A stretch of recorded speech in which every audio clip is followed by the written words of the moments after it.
Do any of you remember the first house you ever bought and what that was like? I remember we bought our first twin house in Allentown, Pennsylvania. It was a twin because, and I never heard that term before. I've heard of duplexes, that kind of thing, but the twin was a side-by-side, one half is the same. And this was a neighborhood, we had 6 houses. Somebody built summer homes. And this is one of the summer homes back in 1935 or whatever it was.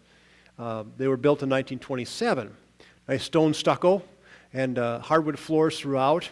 I remember we looked online. We had an agent that we dealt with, but we looked online because we were impatient, wanted to find out where our price range was and what things like that. Anyway, we picked this house out. We called our realtor and said, we would like to look at this house. Well, we did. And as we went to the house initially, the owner was there. He had rented it out before, so he was in the house. He was tearing up carpeting. He was on the stairways ripping up carpeting. And he said, come back in about 3 days. I'll have all the carpeting gone. The hardwood floors will be refinished and done. And so in 3 days was the open house. We decided, let's go to the open house and check it out. We fell in love with it. Nice hardwood floors, red oak floors all throughout. Nice crown moldings everywhere. Just with old character and that kind of thing. We in the kitchen were a little bit stunned because it was an awful paper, wallpaper and just an awful color. And we went downstairs and it was finished basement, with carpeting and things. And it was an old oil boiler downstairs. We wanted to buy this house. It was a great house, a great location. You cross the street and you've got a park, to do whatever we want to do. And so during the open house, we'd walk through and we'd see other couples there too who were interested in buying it. So we'd go, for instance, down in the basement and we'd open up the door where the little boiler was. It's about 80 years old, this old boiler. And we said, yep, this boiler's going to die in about a year. It's going to cost thousands of dollars to replace this thing. Close the door. Because we wanted to buy it, so we'd try to make the house sound really awful to these other people.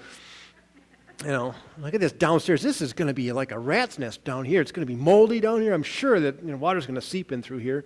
And, all that. This kitchen is narrow, and it's, look at old, and these appliances are terrible, and they're going to be replaced pretty soon. And just try to make it sound as bad so that they would be disinterested in it, Well, that night we put a bid in. We were one of 3 people. We were the first to put a bid in. And the owner, bless his heart, said, well, I'm just going to go with the first one, instead of playing us off against each other, which I thought was very kind of him to do that.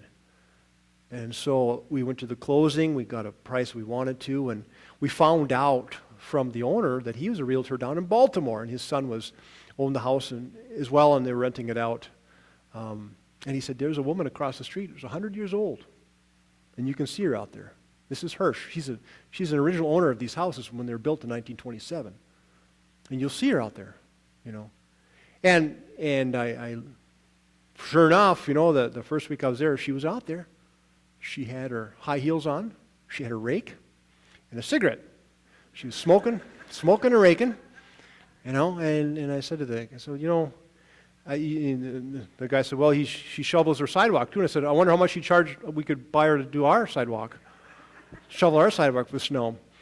But it was, the feeling of getting the keys in your hand for the first time. We were all nervous and excited, but this was our house. This was ours. And we went inside the house, and the first thing my wife did was right to the kitchen. I wonder how easy this wallpaper comes off. Rip, and 2 hours later we pretty much had the thing ripped up. First thing we did was tear off the old wallpaper. And then later on, we looked in the living room, and there was wallpaper all the way around and going up the stairs into the hallway.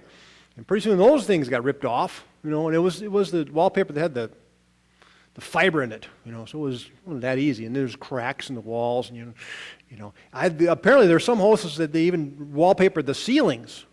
And I thought, what in the world is going on? And something would be leaks, so you'd be a big bubble where the water would leak in the house. And we were fortunate that never happened. But it was our house. It was great. There's no feeling like it. We slept in our house the first night, no furniture, mind you, but we slept on the floor in sleeping bags, and it was great. We claimed it as our own, and pretty soon we had things painted. We stripped the banister from paint, and the rich wood we treated with tung oil, and we did all kinds of different things to make it our own. And there were neighbors across the street and along the way that they had identical houses, but inside it was very different because they made their houses their own. It's a little bit different in each one.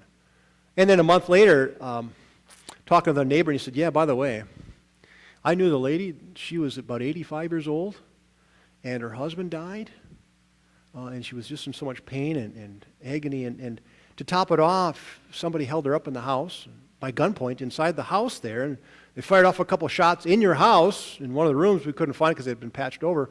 And finally, the poor lady was so despondent that she killed herself in your house. And my wife said, if I would have known that, thanks for telling us now, a month later, now what are we going to do? But things like that. But it was still, that was ours. We claimed it. I'm thinking about this gospel lesson. I'm thinking about Paul, too, in claiming things. Mary, who had this perfume saved up for a year. You know how much 300 denarii were? About a year's wages. That's a lot of money. This is costly stuff. A pound. Can you imagine? And she thought nothing of opening it up. And imagine opening it up and you can smell. The first thing is the fragrance coming out. That's great, isn't it? Sometimes fragrances can be remembered. You think you smell a fragrance and you remember things. I was at St. John's in Lakefield on Wednesday when it was warm out. I get out of the car and I go,